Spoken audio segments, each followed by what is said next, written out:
Dette er en Trabex-fælde, en enkel og intelligent fælde, hvor den består af nogle enkelte dele, et sæt skærme, et batteri og en QR-kode, og dertil en hætte til at sætte over efter montage.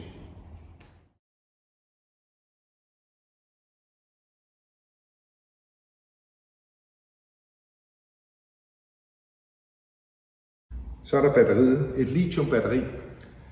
Det er vigtigt, at man kun bruger originale tilbehør, såsom lader, transportkasse, at man ikke lader på vådt batteri, samt at man ikke lader på et beskadiget batteri. Det er yderst vigtigt. Så er der vingerne på fælden. Der er mulighed for at kan skifte dem, de er aftagelige, og det er vigtigt, at man sikrer sig, at de sidder korrekt. Der findes i 3 størrelser, en Ø160, en Ø200 og en Ø250. Vingerne er egentlig et simpelt måde at gøre og skifte. Der sidder en skrue her til at holde den, som man løsner lynhurtigt. Og så kan man trække vingen af og skifte den ud til den, man eventuelt får brug for. Det samme er, når man monterer den igen. Sæt den ind i hakkerne,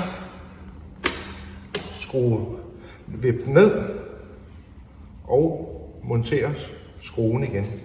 Det er vigtigt, at skruen ikke bliver skruet for dybt. Og det vil sige, at den flugter underkanten hernede. Sådan der.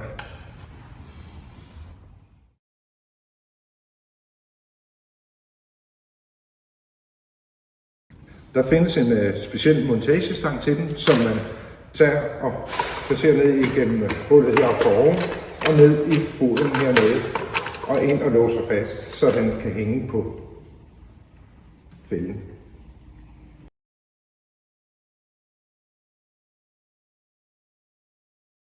Når fælden er monteret, så er der en montagekrog til, at man kan sætte på sin montagestang til at hejse hætten nedover. Det er vigtigt, at hætten kommer korrekt ned over fælden, da den beskytter mod overfladevand opfra. Og den placeres nedover og lader den bare glide nedover og slipper den.